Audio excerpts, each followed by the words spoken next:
Domestic abuse, domestic means home. So domestic violence, domestic abuse is abuse in the home. It is secret. It takes 7 times on average for a victim to leave. Right. So those are crimes that happen in the home. In this case, there was literally child molestation in her bed at his home on his court order visit. So these are like the most evil crimes, right? Think about all the people around the whole world, right, that are in these homes with a criminal. Right. You know, like struggling to escape. Right. And so coercive control means a pattern of threatening, humiliating, or intimidating actions which may include assaults or other abuse that is used to harm, punish, or frighten an individual. Remember what you said about slavery earlier? Yeah. So it continues. Coercive control includes a pattern of behavior that seeks to take away the individual's liberty or freedom and strip away the individual's sense of self, including bodily integrity and human rights, whereby the coercive control is designed to make an individual dependent by isolating them from support, exploiting them, depriving them of independence, and regulating their everyday behavior, including, and I'm saying this because this is what he's buying. Right. With a judge who is getting himself paid by allowing it. Right. So the judge is a criminal just as much as this guy is. Right. It's about money. It's not about what's right. Yeah. But what's crazy is this is why you go to court, to get protection from these crimes. Right. But instead, you go to get protection, but instead they allow the perpetrator to purchase the crimes that you need protection from. Right. In the disguise of a fraudulent, custody case. In the most evil way.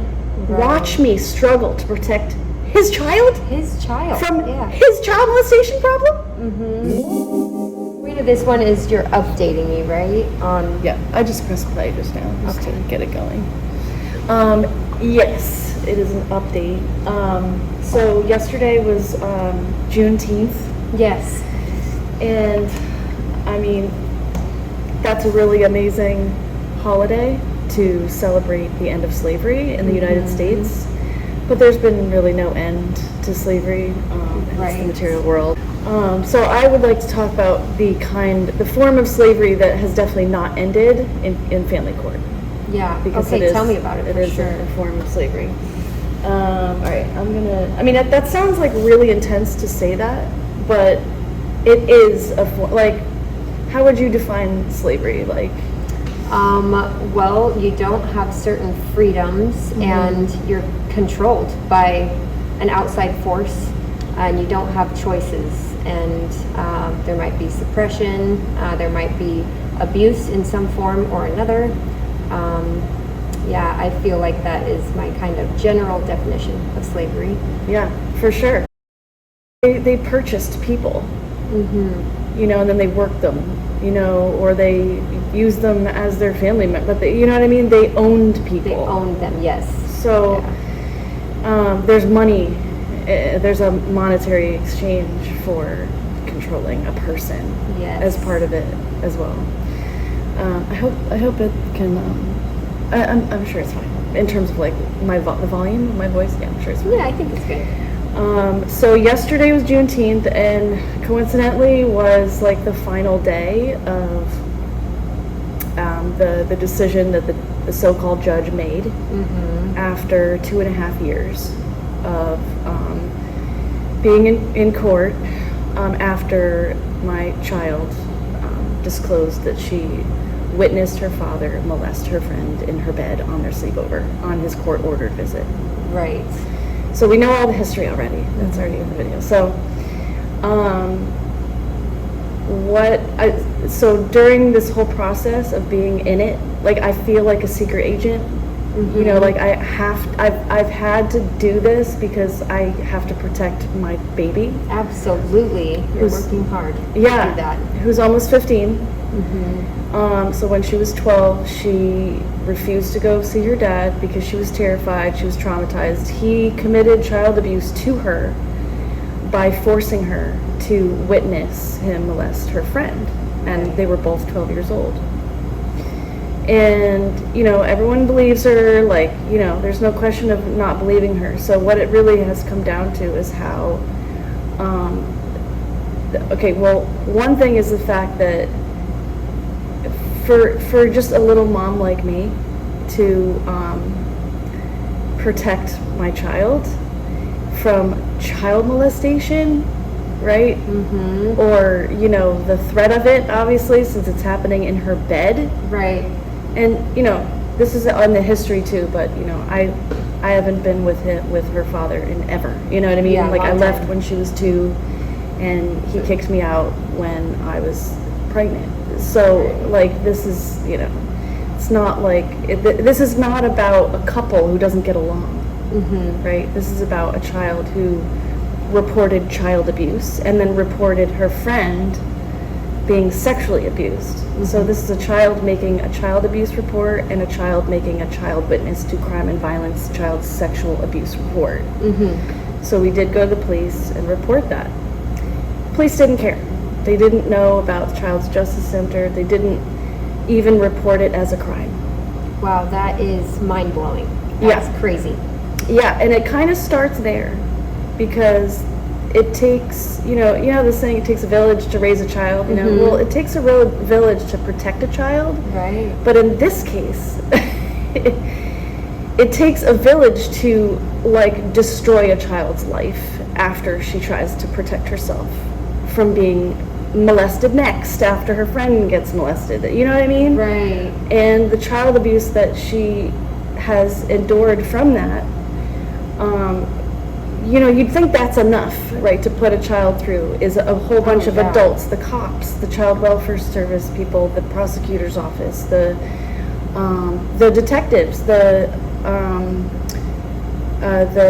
court-appointed GAL who became her custody evaluator, and of course the judge. So you would think these adults would be like, and side note, like, I haven't prepared any of what I'm saying, so, like, I'm just flying my mouth off. This is what you've gone through, and yeah, just let it flow.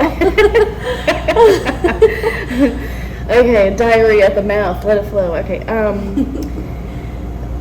so this village of adults, they should have the common sense, basic heart, human capacity. Right, compassion. Yeah, to be like, oh, this child has already witnessed this. She's already had trauma from this. She's been to the in therapy for this already. She's, you know, that's how bad her symptoms were for this initially, that she, I mean, just the fact that she refused to see her own father for the past 2.5 years. That says a lot. Yes. Mm-hmm. And this, you know, that has nothing to do with me, right? Mm-hmm. So this is a 12 to almost 15-year-old child who has a voice. Yes. She's a human being. Mm-hmm. You know, how old was that girl that sailed around the world? Like 13, 14 or something? There was a teenager who sailed around the world. That's impressive. So screw all these people who think that they can just chop off the voice of a teenage person. Right. That's disgusting. Yeah, that's not cool. Yeah. So this community here, I'm not gonna say names or faces, you know, no names, no faces on this channel. Yeah.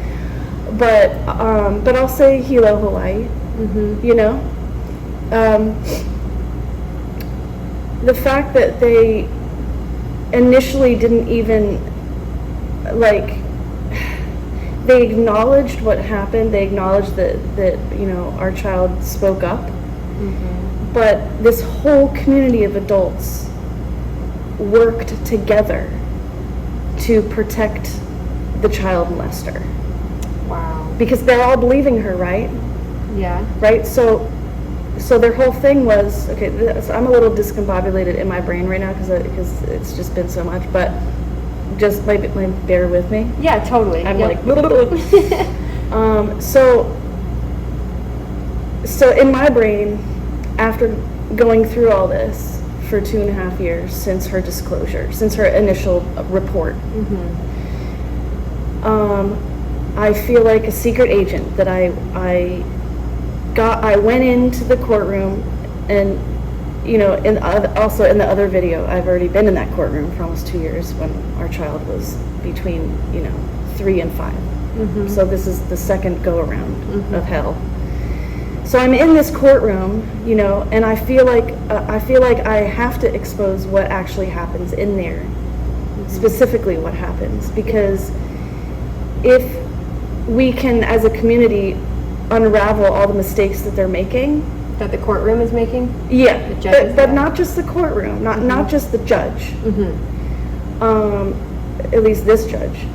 It's the cops, the child welfare services, The you know, whole thing, yeah. CWS is part of Department of Human Services. You know, then there's the private, you know, GAL, custody evaluator lady. So anyway, all these people are adults that they're making their living. Like, this is their job, this is their career. Mm-hmm. So I'll just say that these people are vampiric, parasitical, demonically behaving human beings. They are close to being inhuman, if you ask me. Yeah. Because any adult human being that makes their living off of ignoring a child who has bravely come forth, you know, the website for judiciary website for Hawaii, for Children's Justice Center, it says 10%, you know, it talks about sexual assault of children, and it says 10% of children tell. So, okay, so what about those 10% that actually tell? What happens to them? Mm-hmm. They get abused more, is what happens to them. So what happened is, so we go in there and we report it. And the initial mistake is that the police did not report it as a crime.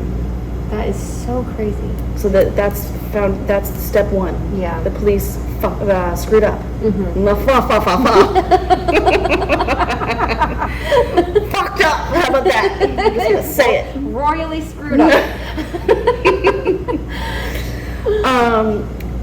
And so their initial thing was, they basically said, we believe your daughter is saying, you know, the truth, because we're not issuing a criminal report because she witnessed the other girl get molested. So that means your child is not the real victim. The other girl who was touched is the real victim, which means the cops do not know the law. Because child abuse is not just touching. Child sexual abuse is not just touching. The child abuse, well, wait, no, back that up. Child sexual abuse is about touching. Mm-hmm. Well, but then there's the porn stuff, but that's a whole other thing. Mm-hmm. But child abuse is also psychological abuse. Right, yeah. And actually in Hawaii, it's defined, you know, they have the definitions for everything. Mm-hmm. Everything is there. They just don't use it. They don't give a crap about the laws that they're getting paid to uphold. So extreme mental distress and extreme pain are two. Right, emotional pain, Yeah. physical or Psychological, yeah. Anything that harms or damages like the child's psychological welfare, that's in the law. Mm-hmm. And I went back to these cops, like I went there first twice to do it because they didn't issue the criminal report, and then I went back, I think it was 9 months later, I went back to report after all these medical records proved that she has endured child abuse, and I'm like, please make a criminal report. This is a crime, you know. Mm-hmm. And they refused. So their thing was, your kid doesn't matter because the other kid was touched, which means they are all agreeing. Okay, and the prosecutors say that, child welfare says that, the judge says that. Okay, because I just got the final order from the judge, and you know, yesterday, Yeah. his whole thing was nothing happened because the other girl was sleeping. Oh my God. Right? So that's their thing, their narrative, their false narrative. It's all about false narratives, you know. Mm-hmm. But what is ridiculous about that is if you say the other girl was touched, you're admitting that there was a crime of child molestation. Right. How dumb and ignorant and cruel are these people? Right. Yeah. Right? Yeah, it's definitely unfair. Yeah. Cruel. It doesn't even make sense what they're doing. Mm-hmm. So that right there is the first manipulation. Mm-hmm. Because manipulation in abuse it's like fascinating because it's tricky. Mm-hmm. You know, they're lies, they're illusions. Very tricky, yeah. It's the opposite of love and the truth, and God and goddess, however you see that, or them, so that's the initial manipulation thing, is saying that nothing happened to our child, saying there was no crime while admitting the other girl had a crime against her, but then using the fact that she was asleep as a reason that makes no child abuse happen to our child, right? So there's a law, and so the way that it should go is that you report to the police, and that the police is supposed to take the child over. So hold on. So our child was like, I'm reporting child abuse myself. I'm reporting that I'm a child witness to crime and violence, child sexual assault. Okay. So that specific thing is in 588 Children's Justice Program. That is a law. And it specifically identifies that a child victim, direct victim, like the other girl touched, and our child are in the same category. There's no, right? So that means that the police don't know or want to be ignorant of the law, or they're not trained to do their job, they don't know the laws. Like, they're the police, you're supposed to know the laws. Yeah, that's why you're getting paid. Exactly. You get paid by the government because the government has the laws. Like, what the hell, Yeah. Like, literally, it's like hell. Yeah, I can imagine. I mean, a community that is okay and protecting a child molester over a child is a hellish place. Right. And I think it's really sick that this is happening anywhere, obviously. But here we are in Hawaii. It's literally paradise. And it's just a perfect example of material world, because, like, Heaven and hell in the same place here. Yeah. Yeah, and it's the material world. Everything is temporary. Yeah. So thank God for that, but still. So there's reporting laws. So there's a chapter 350, which is the child abuse chapter. And under that chapter, there's all the reporting laws. And it says the courts and the police are like mandated reporters, as well as therapists, professionals, custody evaluators, doctors, the GAL, obviously. They're all mandated reporters, which means if there's any report of child abuse, they have to report it. So in 2.5 years, the police have refused to report it. Wow. For 2.5 years, the judge has gotten himself paid. I mean, this is, around $775 a day that the judge is paying himself. And I've been going in there for 8-hour days. Like, the last 10 days, around the last 10 court proceedings were like 10-hour days. And altogether, since our child disclosed, it's been 31 court proceedings. That's a lot. It's ridiculous. So the judge is failing to report child abuse. So in that, and the child welfare did report, right? There's a report of child abuse and neglect, right? So I'm saying that the judge and the police didn't report because there's a law. Well, first of all, there's the law under the Chapter 350 child abuse law that says action on reporting. And that law, well, hold on, let me back up. Failure to report is a law. So if you fail, if they fail to give information that they know about a child abuse report, that's actually a petty misdemeanor. It's against the law. Oh, wow. Which means that the cops and the judge broke that law because they have all this information, but they're not reporting it. So so action on reporting. So it's under that law, but then for domestic abuse protective orders, so that's 586. And 586.10-5 is basically the responsibility of child welfare services their court responsibilities. Oh, right. So the court responsibility of the child welfare is to report child abuse and neglect under 2 chapters. This is what the law says. And those 2 chapters are the child abuse chapter and 587A, which is Child Protective Act. So those 2 laws were completely ignored the entire time. Did you bring it up in court? I've been bringing everything the whole up time? Yeah. pretty much the whole time. I mean, I've been learning as I go along. Right. And that's the thing, is that they, you know, these are some fathers, but they're mostly mothers that are literally, obviously, because the other parent is, you know, doing whatever they're doing to, you know, abuse. You know, when a mom and children, or mom and child, or a dad and children go to the court, I mean, it's because they're literally their last resort. Why would anyone want to go to court? Right, that's a huge ordeal. Yeah. Yeah. Stress. I mean, unless there's some crazy person that's like, hey, I'm going to use this TRL process to, you know, but that is actually exactly what our child's dad did. So, okay. So, sorry, I might go blank like a lot of times because I'm like That's okay. literally exhausted. Take with all the time you need.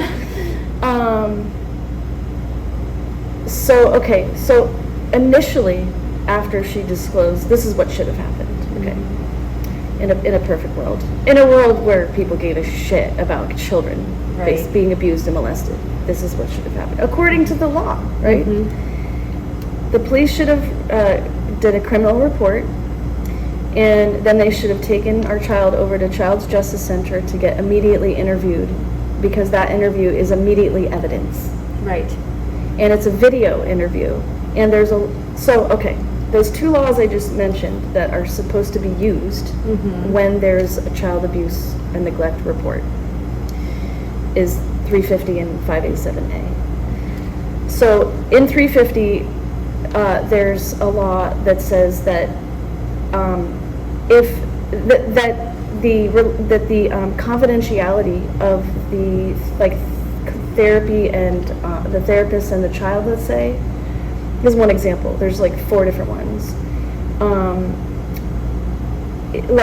You need to still report it, even though it's like in a confidential situation between the therapist and the right. So it makes sense. Like if a child is in therapy and the child is like, hey, guess what? You know, my so and so is doing so and so to me and this child, and that therapist actually, the law says they actually have to. Report it, yeah. Not even report it, but report it, and it is evidence by law. Okay, so in a perfect world, okay, hold on. Sorry, this is the thing. So those 2 laws, 350, that one is in 350, and then there's actually the same exact law in 587A, which means that what I just described, that it's evidence if, you know, the therapist has this information, or not just the therapist, but like the doctor, or I forget the other, you know, the names that they use for the relationships, but so the other ones there, so it's 587A, 19, 21, and 22. So those 3 laws say that any statement made by a child to anyone is evidence by law. Okay, so that there's two things now where the judge is supposed to collect that evidence and admit it. And the word admit is interesting, because if you think about, I was thinking about this, and having been with this judge for 2.5 years now, he refuses to admit it. Like literally, just not even as like a legal word, he refuses to admit the truth. I wonder why. I don't know. Right. I mean, he's making a lot of money off of, that's why I mentioned vampires before, because they literally make their living off of feeding off my pain and my child's pain. Yeah. And it is painful. I bet. Because, you know, what no one sees is when before court okay, let's say there's a court proceeding once or twice a month. Let's say it's once a month. You have to go to court for 8 hours a day, right? So leading up to that, you're terrified because your child's life is on the line. It's like a carrot dangled in front of you. You know, it's like that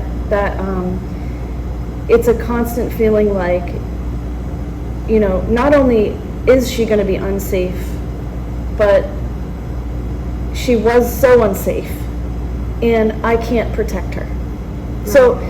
So then I try hard to protect her, and then I write, you know, a 37-page paper with all these laws and all the evidence, and I collect everything, and I don't sleep because I have a job too, and I am a mom. Right. You know, you have to keep up with all your life stuff too. Yeah, and it actually it takes so much time just to write a paper and do the job of a lawyer, because I'm a pro se litigant, right? I'm a lawyer for us, for her and I, for my child and myself. And so the build up before court is like major PTSD. It's, oh my God, am I gonna get this paper written, and then still all the other responsibilities, you know. Then after, and then you have to be in court, and then you have to have your brain all intact and hope that you can say everything. And then after court, you get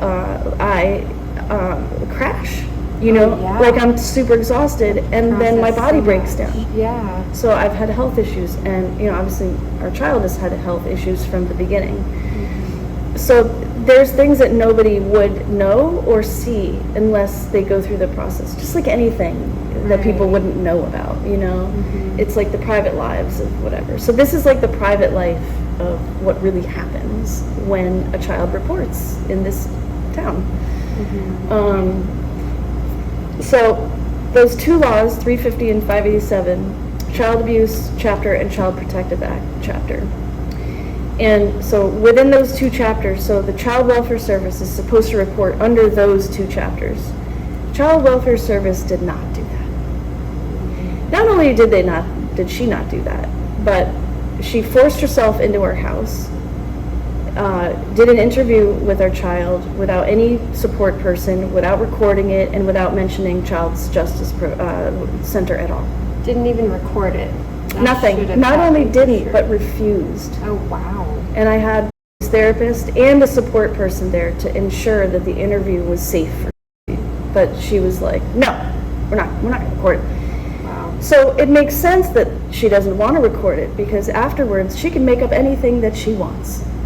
And she did. Oh, wow. Yeah, because, you That's know. manipulative for sure. Oh, yeah. Yeah. So during the first, you know, when we first got that TRO, after she disclosed, you know, we went to get protection, because, you know, obviously, I mean, I already talked about this in the other videos, but, you know, our child and myself needed protection because she didn't want to visit anymore. And we're dealing with someone who's already a criminal, who's already been, you know, perpetrator of family violence by law, you know, and that took almost 2 years for all that evidence to come out. So that's not just like some whimsical, you know, it's criminal background, it's criminal history that he has. So we're in court. I say so a lot. It's a way to think about what you're gonna say next. Yeah. Well, meanwhile, I've been like so stressed out. My face feels like leather, like, because it's just like so draining, this whole process. It's literally like being with vampires too. Like, it feels like that. Like, I don't know if you ever feel like this, like around certain people, like especially yesterday, when I left the courtroom yesterday, even though it was not an 8-hour day, it was only like an hour. I was so drained. I mean, it feels like a vampire is like sucking the blood out of your body. Like, it really feels like that, because they are, you know? Yeah. So, okay. So, in the Child Protective Act, there's the law, you know, 587A, 19, 21, and 20. So, any statement made by a child, and any statement recorded, and any statement of a child recorded, right, is evidence.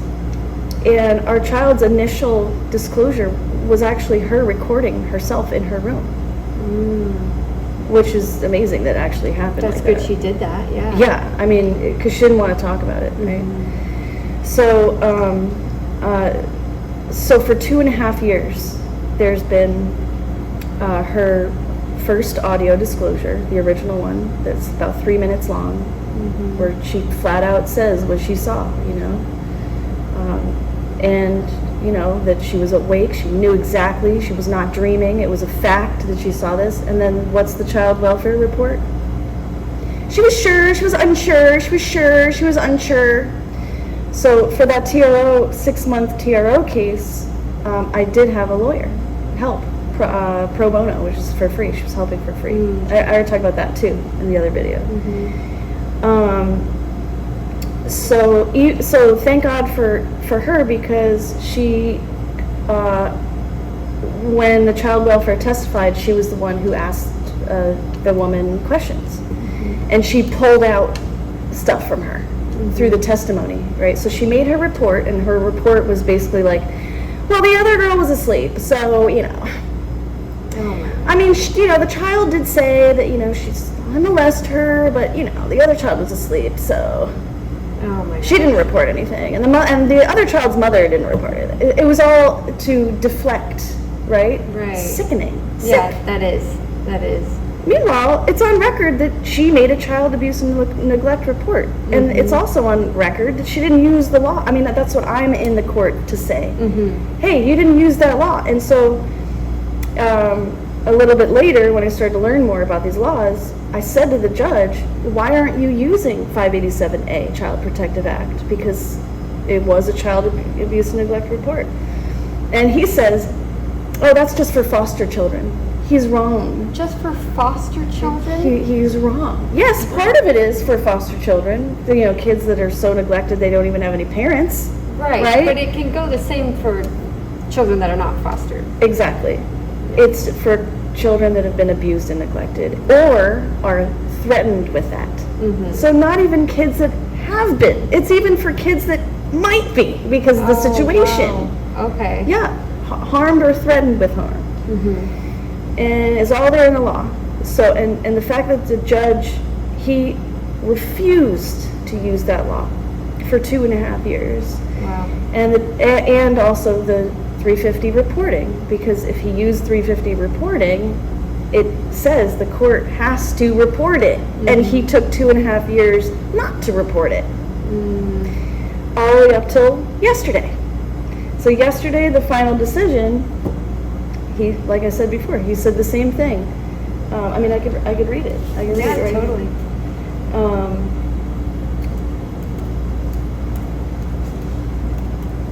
Is it still going? Okay.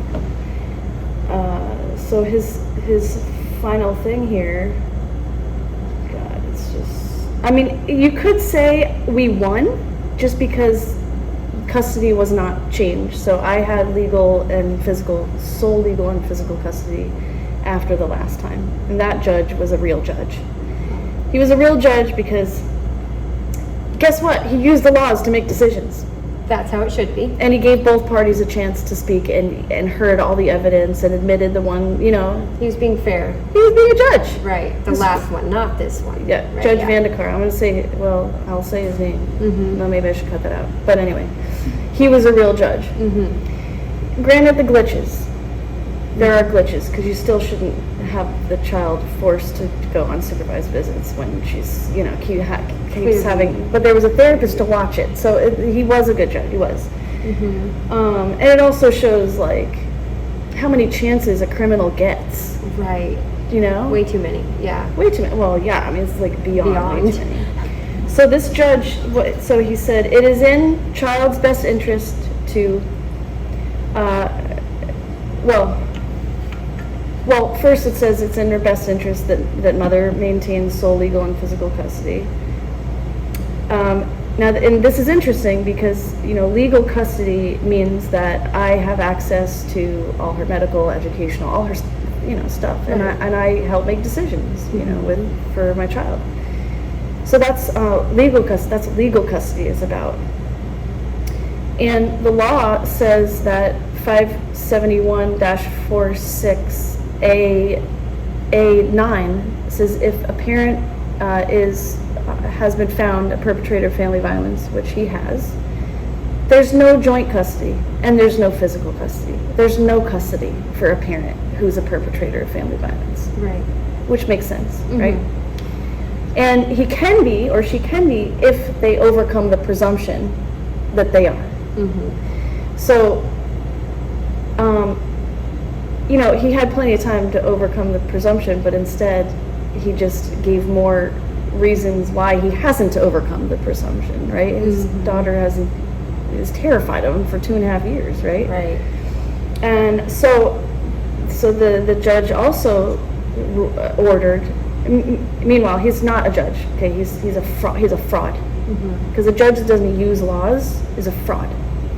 A judge that pays himself to not use laws and destroy people's lives and literally joined together. I mean, I'm going into that, but he joined together with the criminal, Right.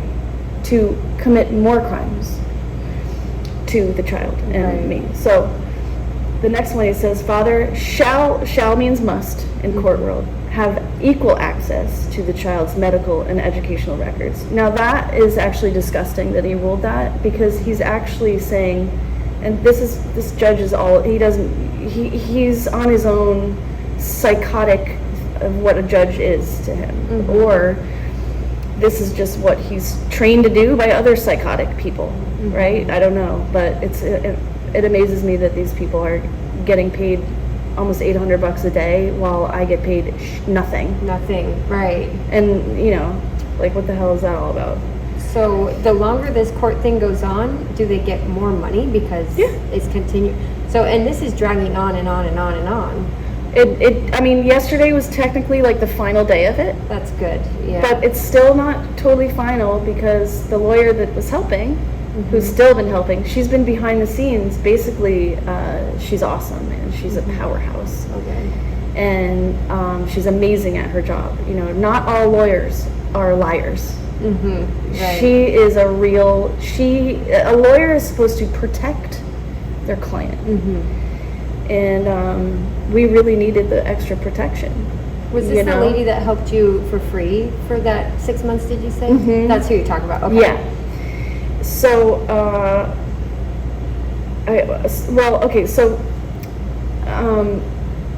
so joint custody, a perpetrator of family violence does not even get joint custody. Joint custody is about sharing the records and the medical and the educational stuff about, so he didn't so-called order that the father should make decisions like joint legal custody, but to say he should have access is basically saying this child molester, since everyone believes the child, right,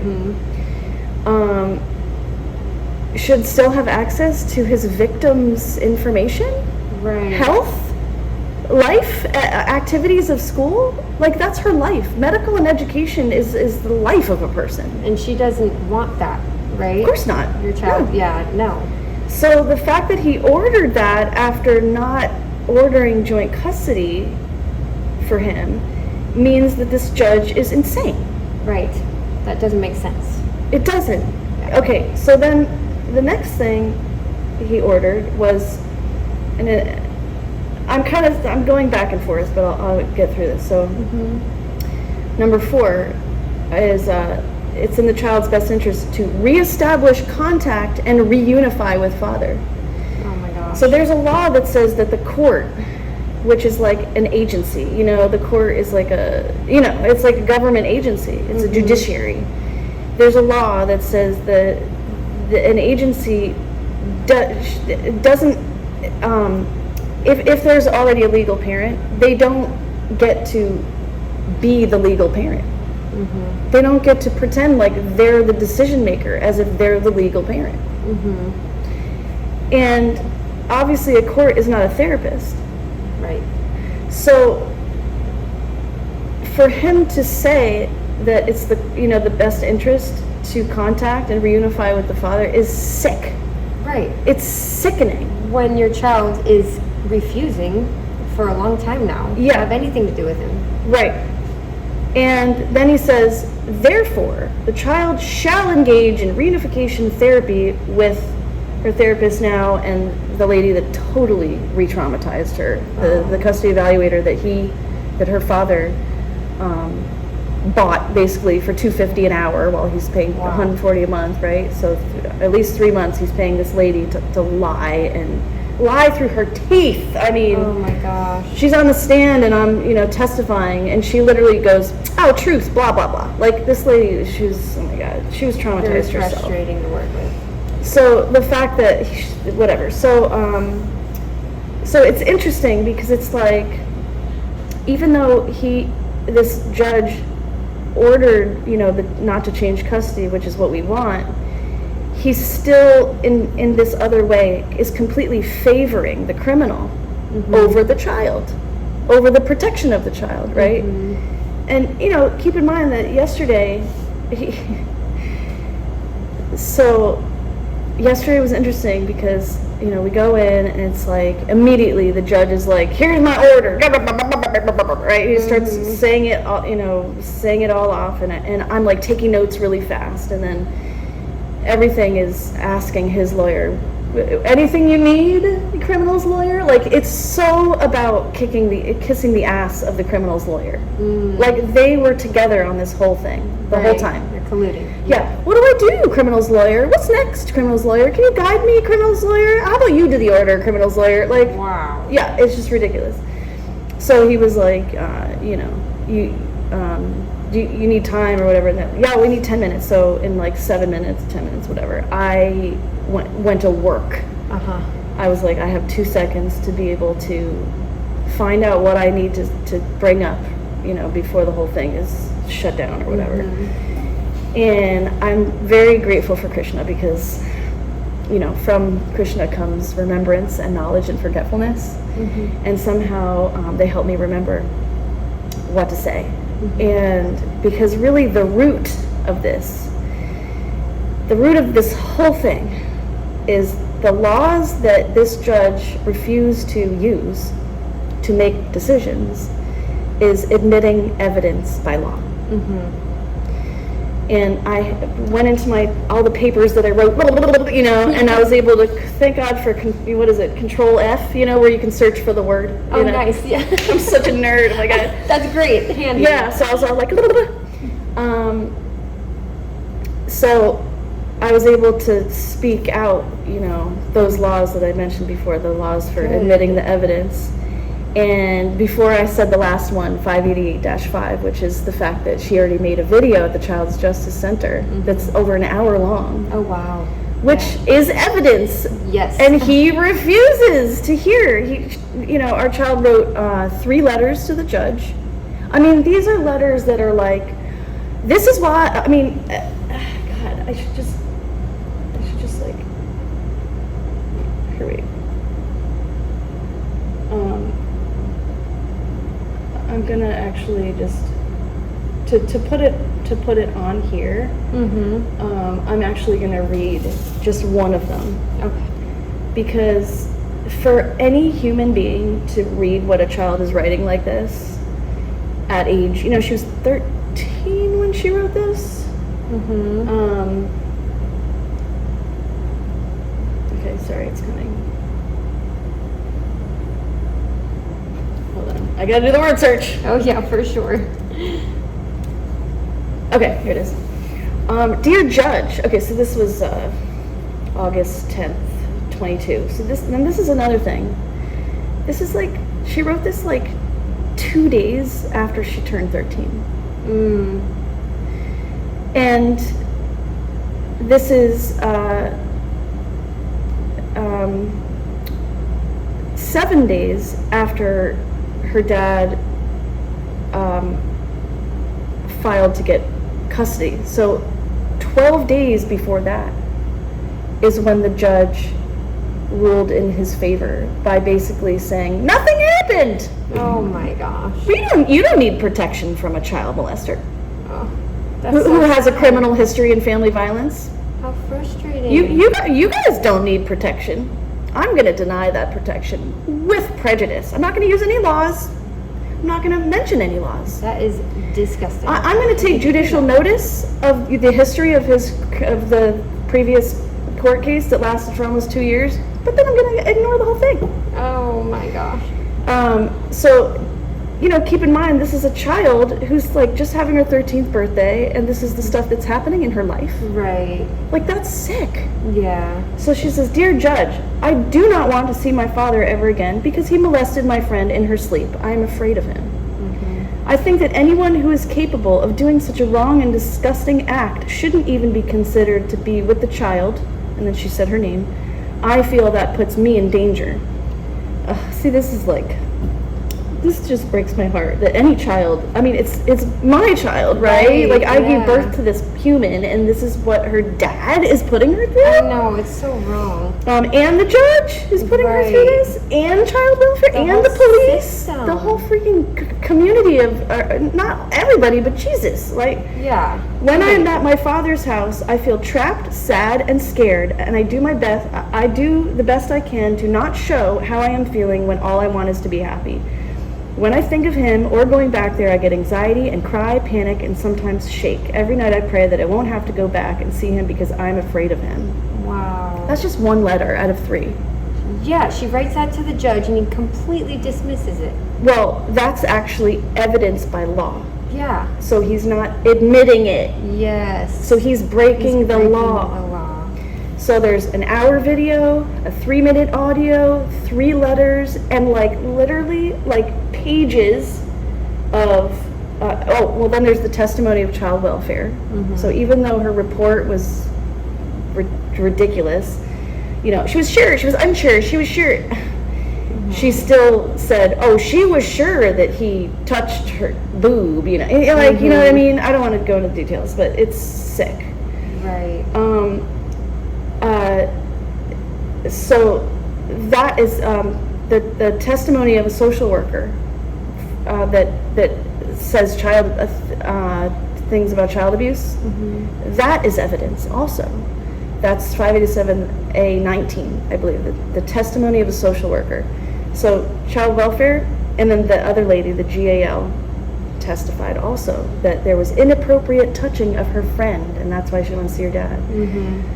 So judge ignored all of that, and then all of the medical records, because that's the other thing. I kept having to take, our child back to the doctor and back to the therapist so that they would hear her. Right. Because I can't say anything. I'm powerless in expressing what our child is saying, because they'll just say, they did say, she's brainwashing her child, she's making her anti-dad, she's, all the false narratives, which we kind of discussed already. Okay, so what I'm seeing throughout all of this is the judge dismisses the TRO after 6 months, no protection. 12 days later, the dad says, "Oh no, I want custody.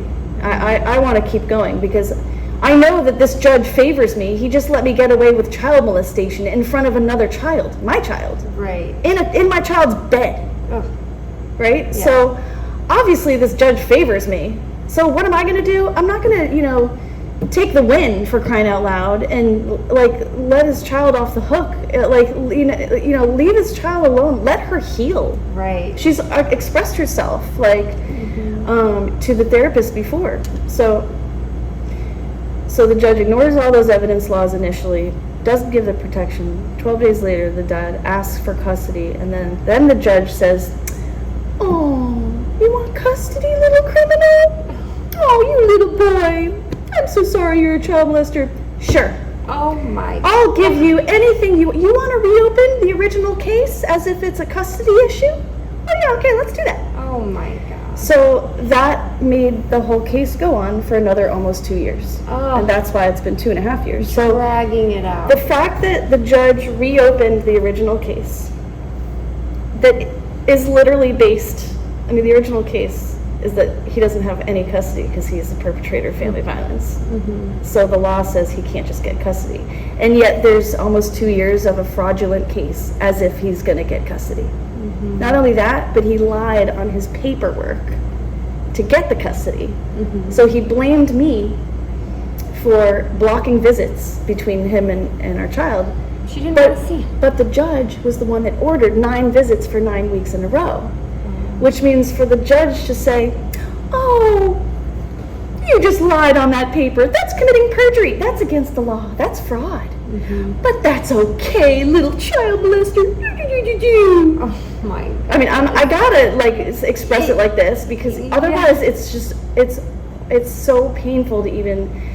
Right. Because we're only one family, right? Trying to make light a little bit of a very hard situation.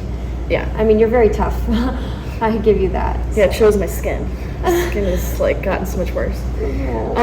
But yeah, like what is it? Tough skin? Oh, you got tough skin. Right.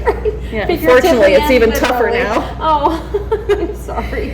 I've aged. Like, no, seriously. Like, I think that it's important to say it actually because stress is like the biggest killer. Oh yeah, it does And so much damage to the body and everything. Yeah. And our child has. It's like she's carrying the weight of the world on her shoulders because there's so much pressure she's going under. To see it come out in her body like that when she's came out so healthy and she's been so healthy and you know because I've been like sick my whole life, right? So to have a healthy child and to keep her healthy is like it's just the biggest blessing ever, you know. Totally.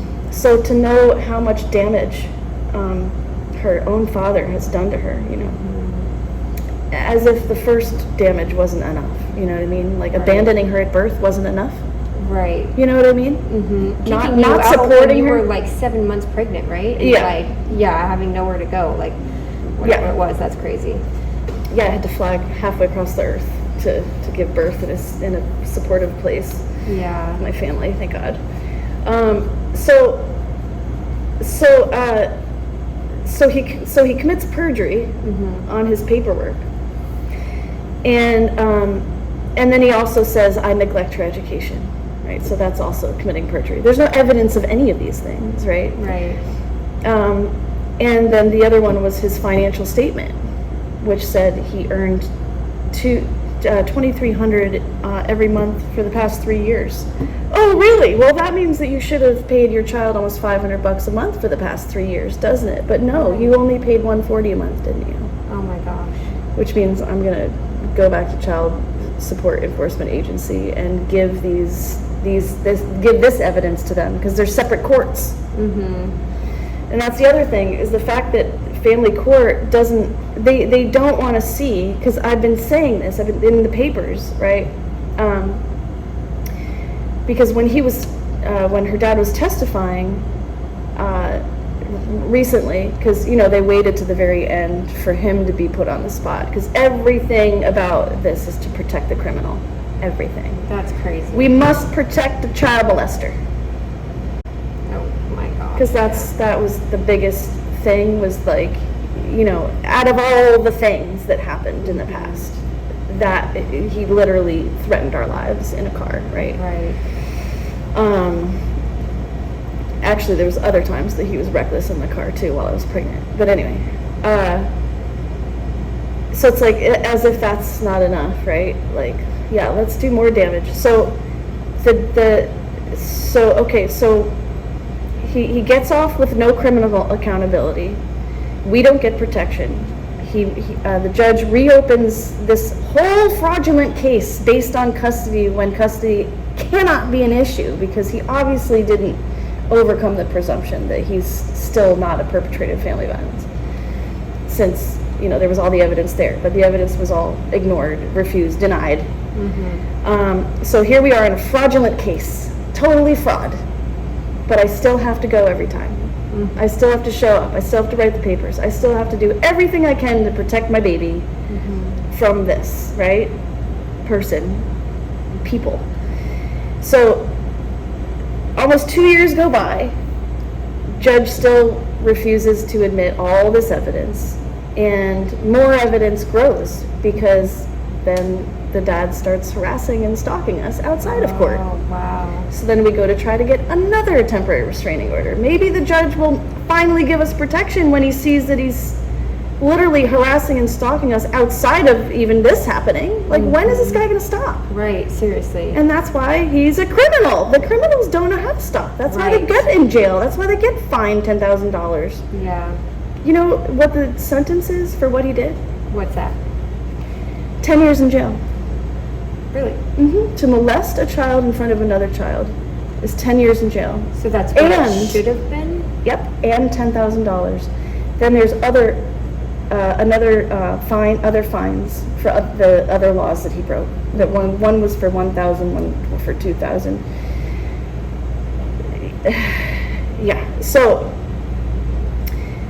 okay, back around to her dad testifying. So I had to ask him all the questions, and it's so weird because I'm not a lawyer at all. I never would ever think that I would do this, but it kicks in because I'm like, it's my baby, right? You're like fighting for your child's life, so you're doing whatever you have to do. Yeah. And it's kind of weird because I feel like I'm getting help. I'm getting downloads when I'm in the situation. Yeah. But anyway, I asked him, I'm like, how what are you paying your lawyer? I thought it was $175 this whole time, an hour. An hour. That's more than a month of child support. I know, but that's what I thought it was. Oh, but it's not? Was it more? He lied so many times during his testimony. Like, how can you get on a stand and be like, I swear to God to tell the truth, and then you lie, just like the custody evaluator, lie. $400 an hour. Oh my God, an hour. And then That's crazy. Then he goes, I took out a loan.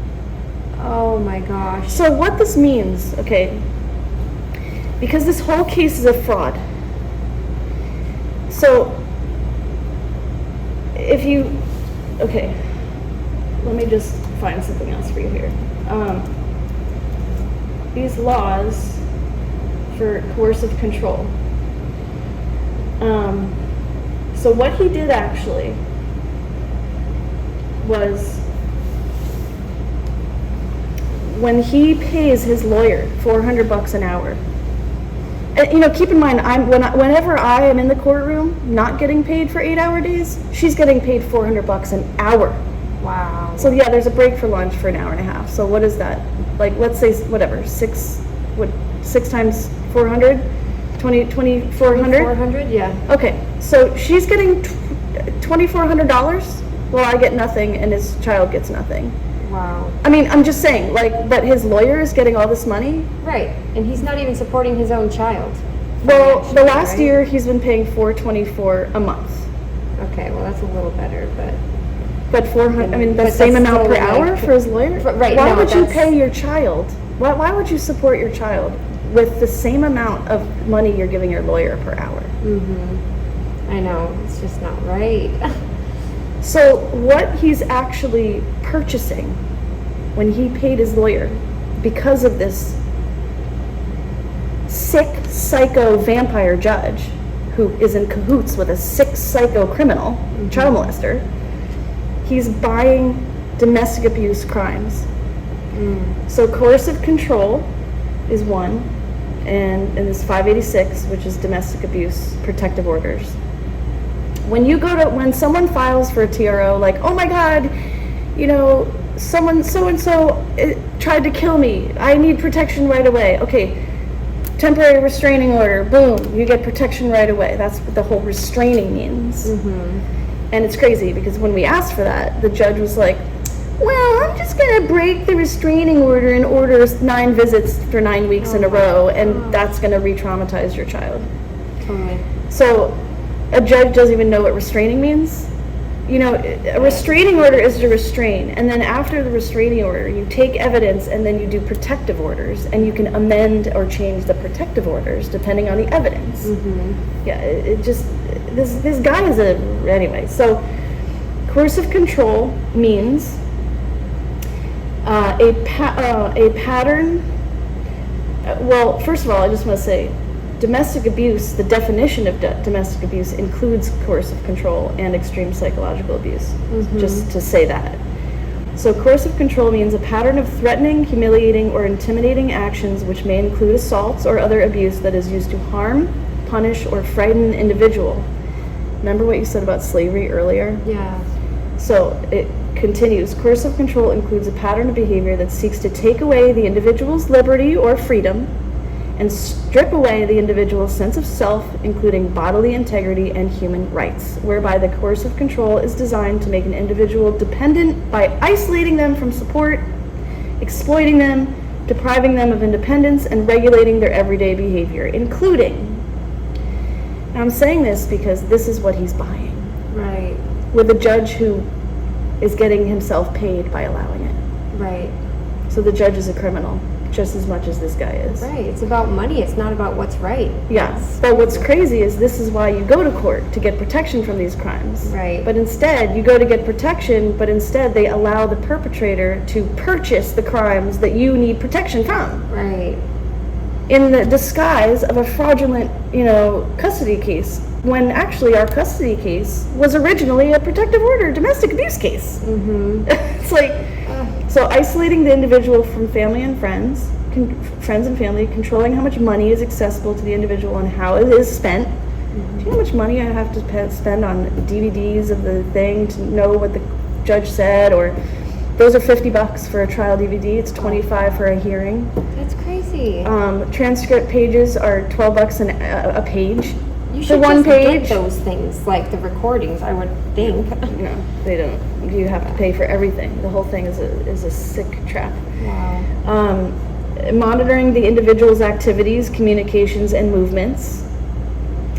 Name calling, degradation, demeaning the individual frequently, threatening to harm or kill the individual or child or relative of the individual, threatening to publish information or make reports to the police or the authorities, damaging property or household goods, forcing the individual to take part in criminal activity or child abuse. That's exactly what he did. He forced his child to take part in a criminal child molestation. Mm-hmm. So this is very interesting because what he purchased was, he purchased his lawyer to name call me inside of court. Oh, wow. He purchased, degrading me and demeaning me in court almost every time. Is degrading me. Oh, she's brainwashing. Oh, the mother's to blame. And monitoring, the individual activities. Our child in my whole life has been monitored. Mm-hmm. She's got to go to the doctors, the therapist, and make sure that the judge hears, what the child is saying because I can't say it. Controlling how much money, obviously I couldn't hold a second job. Right. Because this is my second job that I don't get paid for, which I get money extracted that we don't even have, right? Isolating us. I mean, yeah, someone would, oh, what's the big deal? It's only one day a month. Oh, what's the big deal? It's only one day a month. Are you kidding? I mean, How much work you put into all these court cases. It's so many calls. It's begging people on the phone every day. It's writing things. I can't even explain how much time this takes. And then he also paid the custody evaluator to degrade, but she was name calling our child like, oh, she's a people pleaser, and I think it was Trump was sued for like millions of dollars for damaging the reputation of some woman. And if this isn't damaging our reputations, I mean, he hired someone to call his own child a liar. That's damaging his child's reputation. And then, of course, there's me in there being degraded the whole time, name called, all this stuff.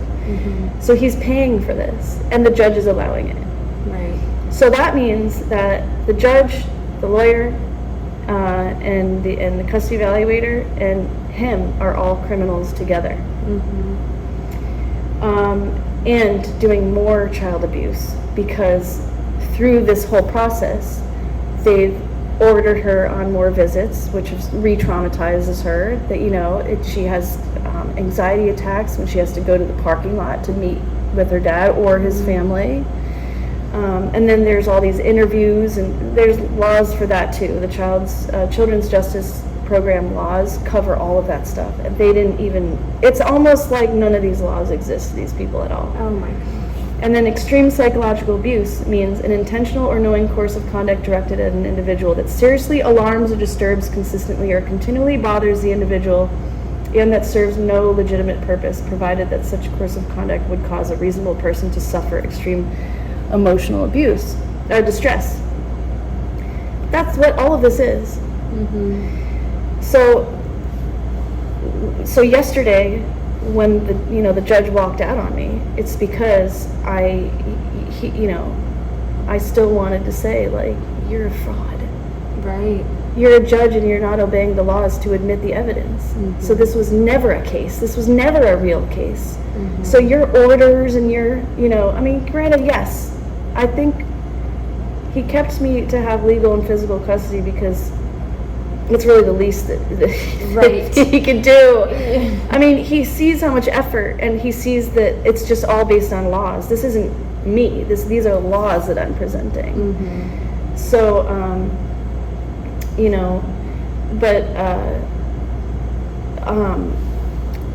so yeah, I feel like that's like the main thing is that he got up and walked out on me because that's the root of the issue. You can't allow, well, I guess you can in this world. Mm-hmm. A judge can enable a criminal Mm-hmm. who everyone believes committed the crime because they believe the child to hire a lawyer and literally pay to abuse the child more and abuse the protective parent Mm-hmm. more. And the crazy thing about this type of criminal that we're dealing with this is that he already got away with it after the 6 months of the TRO case that the judge denied us protection for. Mm-hmm. He already got away with it. Wow. He had no criminal accountability because the judge messed up then. So the fact that he, 5 days before his child turns 13, goes, "Oh, I'm not done yet. Oh my I'm going to gosh, take out a sicko. loan." Yeah. I'm going to take out a loan? I already got away with child molestation, but now I'm going to pay. I mean, To try to get custody back, right? Is that what you're talking about this time? yeah. But he already knew that his child was refusing to visit him. Right. So he's not doing it. It was like the first almost 2 years in court. I remember being in there and the judge asked him, like, how much time do you really want with your child? And he was like, yeah, whatever. Like, it wasn't to have more time with his child. It was to use the court to abuse us. That's crazy. Yeah, and yesterday was really interesting because he was over Zoom with the lawyer, and he had this. I try not to even look at these people, but he had a very smug, happy look on his face Mm-hmm. because he did succeed in abusing the fuck out of us for 2.5 years. Why? Because his child ratted on him, told the truth on him, and tried to protect herself. Do you think this is like a vindictive thing and he's just like trying to get under your skin? Oh, yeah. Because he's just like got that evil kind of spirit? For sure. Yeah. I mean, the 8-hour day before yesterday was like the series of 8-hour days that were like the trial, and the last, part of it, I got to so-called testify. So the judge was just like, you can just stay in your seat. Meanwhile, this is already an 8-hour day, so we're coming on the last, maybe, I think I was rambling on for like a half an hour or something, just doing my testimony. Mm-hmm. And I was saying all of this stuff. Yeah. And he is sitting, keep in mind, I have PTSD. Right, yeah. All of this is PTSD causing, like anything. So do you think I'm comfortable for 1 second with him near me? No. Knowing what he's really doing? No. So here he's sitting right there, right? So what was that, 6 feet? Yeah. And he's looking at me. Smug. So I'm sitting there and I'm like telling the judge, and I'm like, look at this. Right. This is harassment and stalking inside this courtroom right now. Yeah. This is not only the coercive control and extreme psychological abuse. He's paying money to stalk and harass me, struggle and in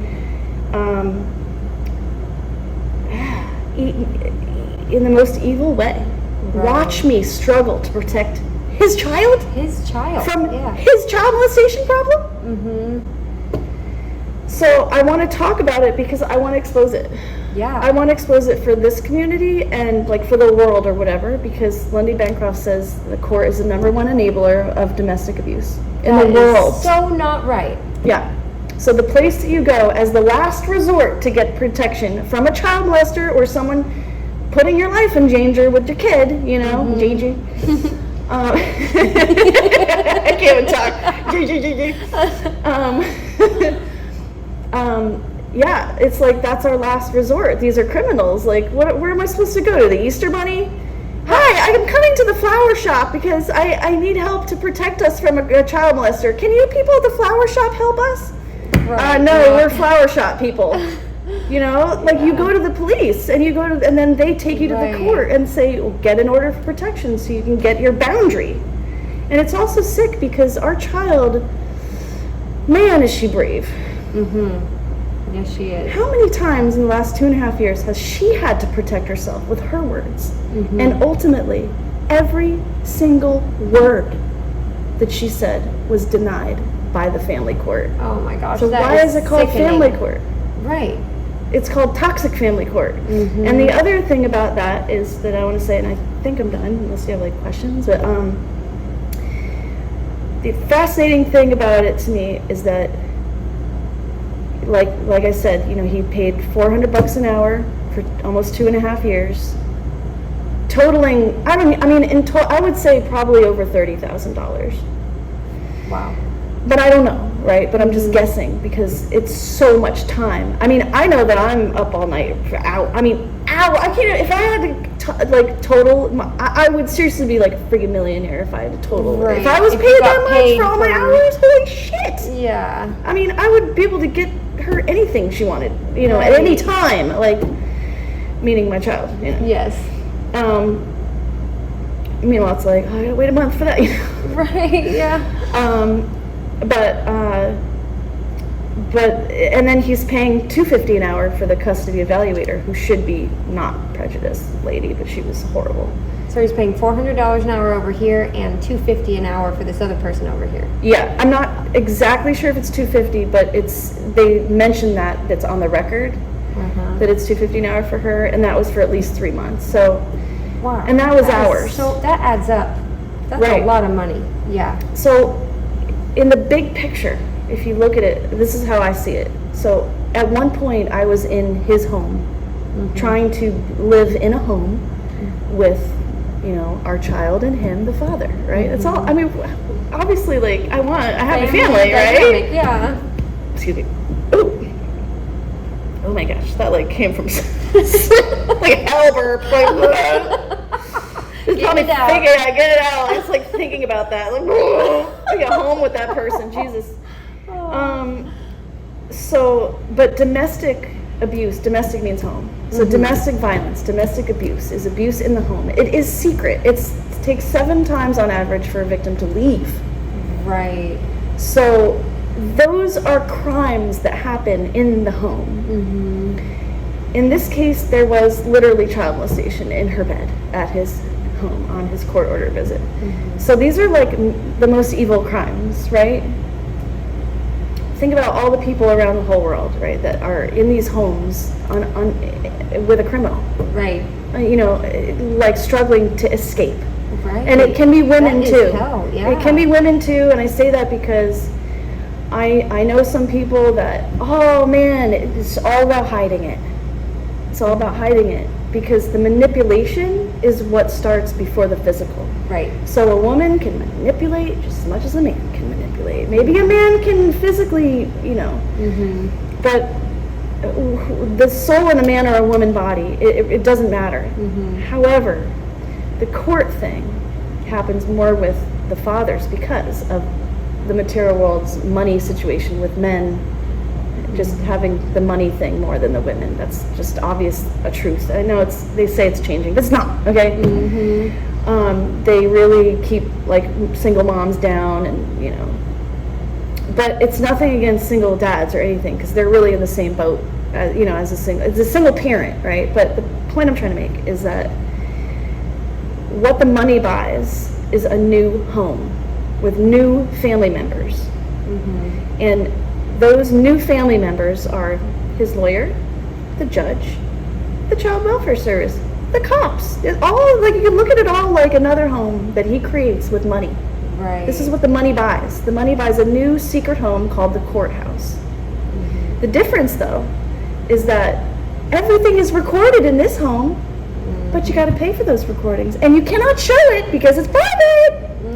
So we'll get you in trouble. You know, Oh, like, my goodness. yeah, I made one of the court videos private to share with some people, and I don't know how, but his lawyer somehow found out. Yeah. Oh, wow. And so it made her very afraid. Uh-huh. And, you know, if you look on Netflix and stuff, you'll see a lot of documentaries about, we can't catch this criminal because because nobody's catching the criminal. The criminals are supported by other criminals, you know? Right. So the only way to catch these people is for the victims to expose them through a movie. Mm-hmm. That's really what I want to do. Right. I do. That would This be great. is the beginning of that. Yes, more power to you. So this new home, it's all secret. You know, it's $12 a page. If you want to, you know, go to the third home where the people do the appeals. Mm-hmm. You know, from the mistakes made in that home, you can appeal the case with another bunch of crazy people that don't really care, right? Because they rejected the first appeal for the first TRO, which was so wrong. And the other TRO from the harassment and stalking is still open, actually. So we still have an order of protection case, like, lingering there, waiting for us to get protection, because we still need protection. Yes.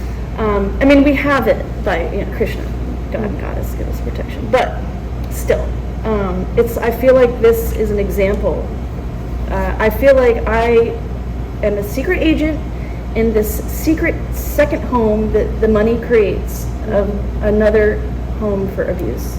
It's Right. another domestic violence problem where literally the domestic abuse crimes that you get the protective orders for are committed there in secret. Right. So I wish someone would come and be like, hey, guess what? I'll pay for, you know, all the DVDs. I mean, I already have most of them. Not most of them. I have a bunch of them. I'll pay for the transcripts, and we'll make a movie out of it, and we'll expose it fully in a big way. That would be great. Right? Yeah. It needs to be exposed. It this has is to be. happening all over the place. Yeah, and since I've been talking about it more, I actually have 4 people lined up to do interviews like this. Good. Yeah, and the only problem with that is that I still need to get a second job and live. I have to survive. Right. So I was thinking maybe to do like a nonprofit or something like that. But that's a whole other job. Like, oh my God, how am I supposed to do everything? Right. So, but I think I mentioned the main points that I wanted to say. It shouldn't be the victim's job to fix a society's problem. You know, domestic abuse and child molestation and all that stuff is a society's issue. You cannot expect a single mother or a single father who's raising their kids and, like, literally struggling to survive, to eat, to live, to literally find a home. Right. I mean, that was where we were. We moved 16 times in 3 years. 16 times in 3 years. Oh my gosh, that is way too. Because I had a job for 7 years cleaning, and I couldn't take it anymore. I wasn't able to save money, so I had to just jump out of there. I mean, I'm grateful, you know, but for them and for that job, but I couldn't keep doing it. I actually, my health got so bad from being overworked that I didn't move, my body didn't move for like a month. Oh wow, it was shutting down. Yeah, Completely your body shut down. needed to recoup. Yeah, and this was a while ago. And then Pele went off, and then that 2018. And as soon as Pele blew up, my body functioned again. Oh wow. But It's yeah, like a after reignition, that we moved 16 times in 3 years. We were homeless twice, Oh wow. and altogether we were actually homeless 3 times in our life.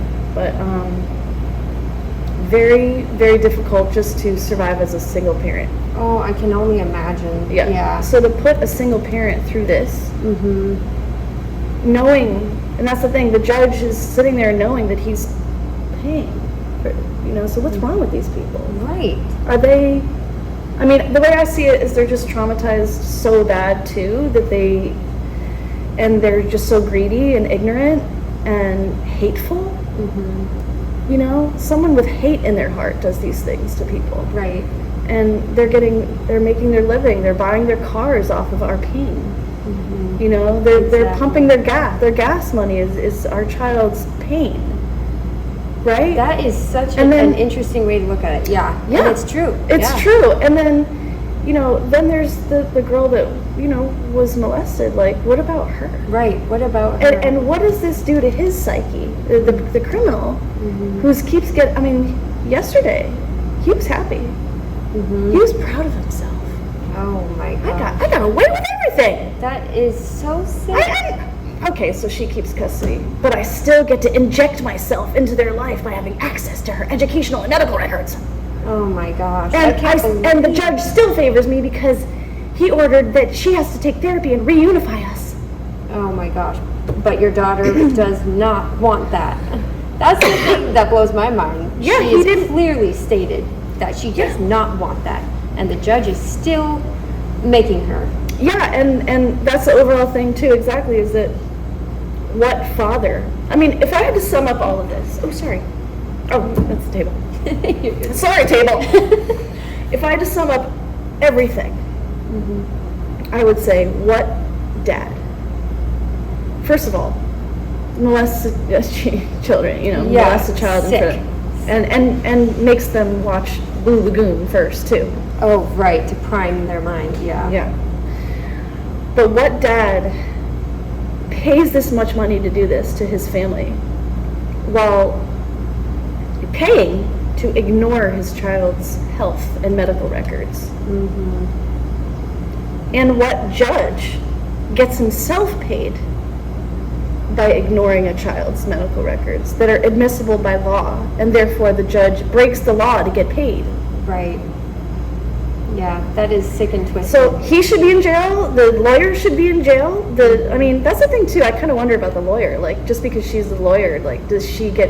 Anyway, that's a whole other subject. Like, is she just? Well, it just happened to be. No, you helped abuse a child. Right. You're the one making, you know, being paid. You're the one feeding on. You're the vampire. Mm-hmm. You know. Yeah, totally.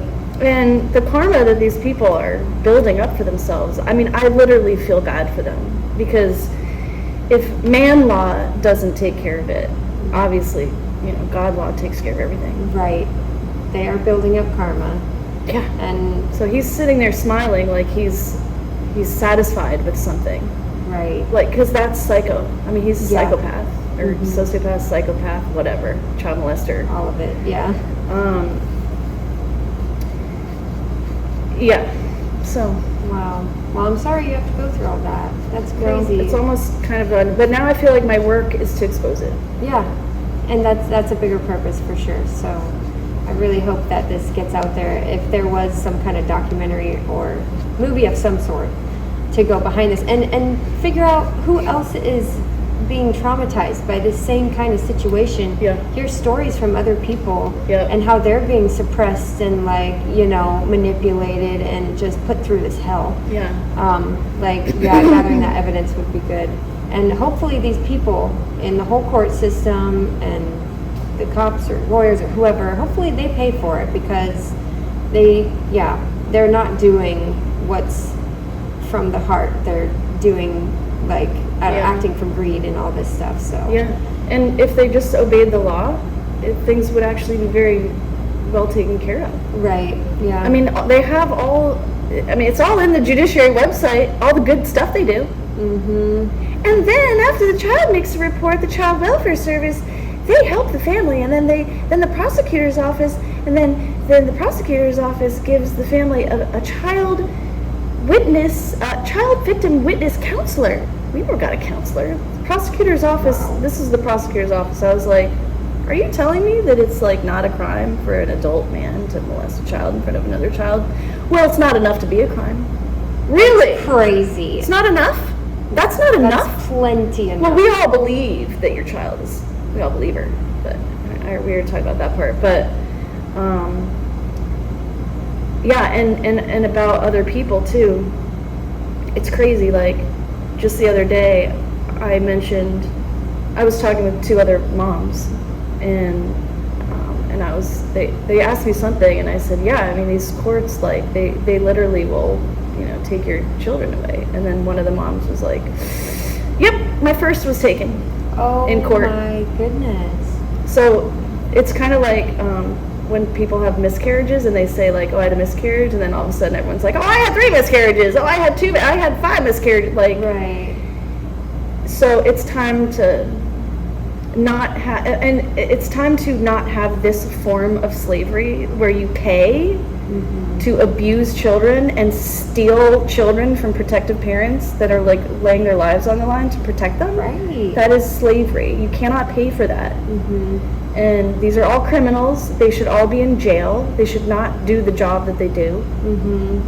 Right. They're not doing it justly or fairly. No. For sure. No. And there's so many out there that, I know one mom who doesn't talk anymore. Oh She my can't. gosh. She can't talk because she had her 2 kids taken from court. She is, traumatized severely. Another mom, her 4 kids were taken. All 4 of her kids? Like, taken meaning, like, they were a little bit older, but I mean, not, they were still young, but like a huge chunk of their child's life had to be without her because the court favored the abuser, the dad my who gosh. had money, who was an abuser. So then, where did the kids end up? With their dad? Oh But my then, gosh. but then she just recently, because they're getting older, they're realizing, wait a minute, I want to be with my mom now that I'm older and I can decide things. And so she was actually recently reunited with all 4 of them. That's good. Yeah. Wow. But still, Yeah. she had years taken away, and you know what kind of trauma that is to a mom, to a parent, a mother or a father. I don't have kids yet, but I can imagine that's got to be the toughest thing ever. Yeah. Like, for a woman to have children is such a huge gift, and it's like one of the largest calling for women, I think, is to bear children. Yeah. And then to have them taken away can be the biggest trauma ever, Yeah. too. So, wow. And fathers too, Yeah. And then even just having to fight so hard just to protect them, Right. It shouldn't be that hard. Yeah, you shouldn't be forbidden to protect your child. The community should work together to protect the child. Yeah. Instead of what has actually happened. Yeah.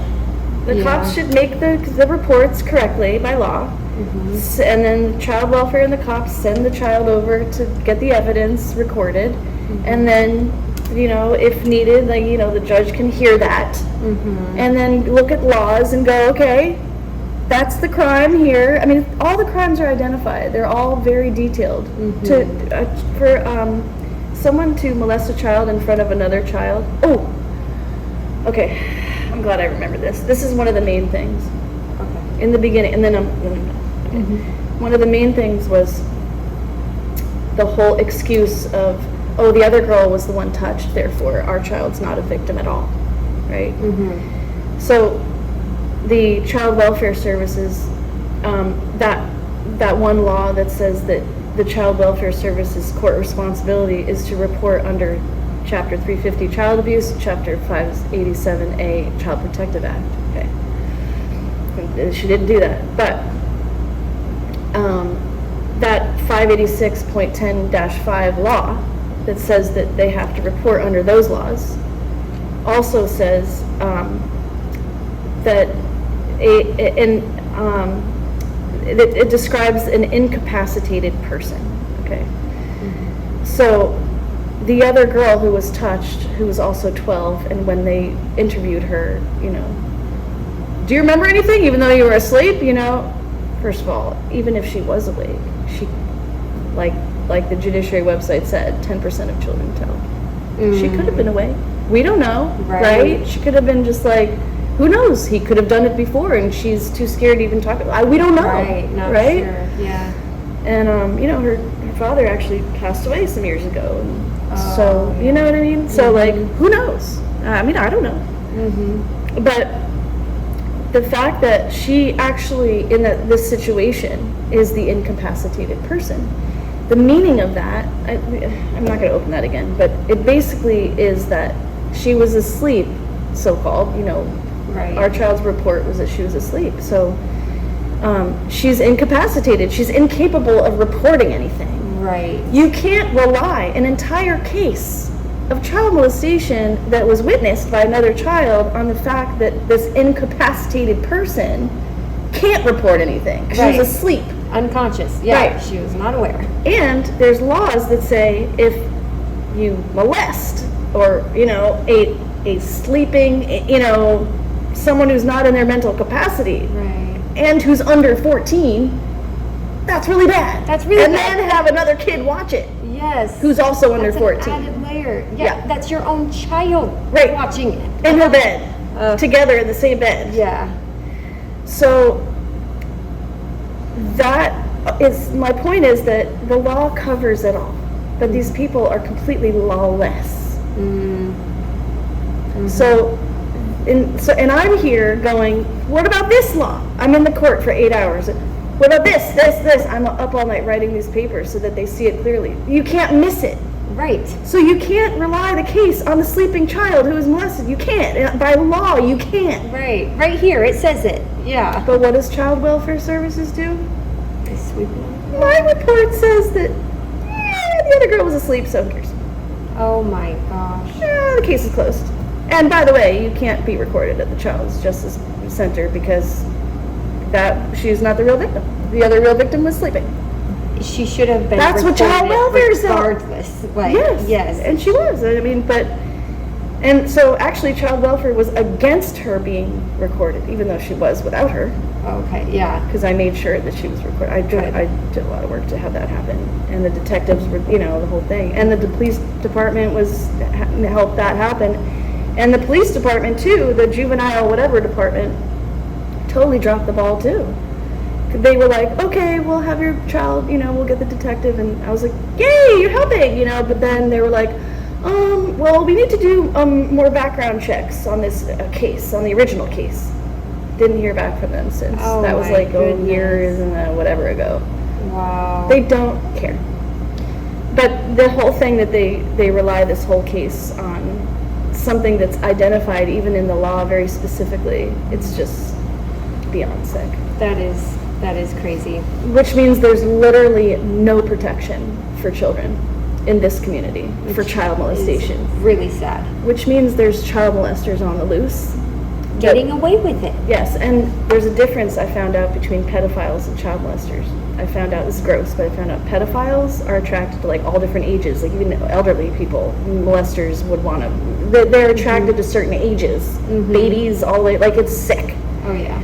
But pedophiles don't necessarily act on it. They even would go to therapy and be like, I'm having these horrible thoughts, but they don't act on it. A molester acts on it. So if they're going to act on it once that we know about, they can do it again. and look what he's getting away with, Right. just by paying. Yeah. So it's slavery. Down to money. Yeah, for sure. And I think you can see it as like a big slavery for this whole community. That there's child molesters and criminals running around here thinking that yes, they can do these things and they will be supported, not even get away with it. They're Right. supported in it. Oh, that is terrifying. All they have to do is pay, Right. and they're absolved. That is it's so sad. It really is like that though for a lot of our whole society. It's like if you have money, you can get away with so much and pay your way through stuff, but really it's sad because there's so many people that are pushed down if you don't have money. And I mean, I don't know, I honor you because you don't have that much money, but you're working your tail off just to do what's right for your child and trying to keep her out of it as much as you can, trying to get this exposed so that not only she doesn't have to go through this anymore, but other children and families don't have to go through this anymore. I mean, that's what needs to happen. So Yeah, I mean, and this judge should be disqualified for helping commit crimes against a child. And if the police department and the child welfare and all these people could just obey the law. I mean, I sound like a hall monitor, but Jesus, this is like evil crimes here to children. So it's good to be a hall monitor when it's stuff like that. Yeah. You know? You need to speak your truth when it's something like this. This is not okay.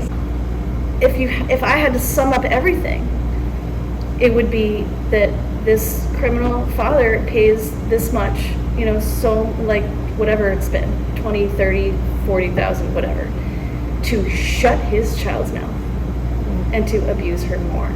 Right. And meanwhile, the same law says they're the ones that should be protected the most because they're the most vulnerable. They're the most exploitable, which is true. Yeah. They are. And you sure are taking advantage, aren't you, people? Making your living, getting your SUVs or whatever off of them. Yeah, it's sick. It's really not okay. So it's exposure time. Yeah, for sure. Well, good job doing everything you're doing. Thank you for wanting the time to do this. Yes. Aloha. Hare Krishna.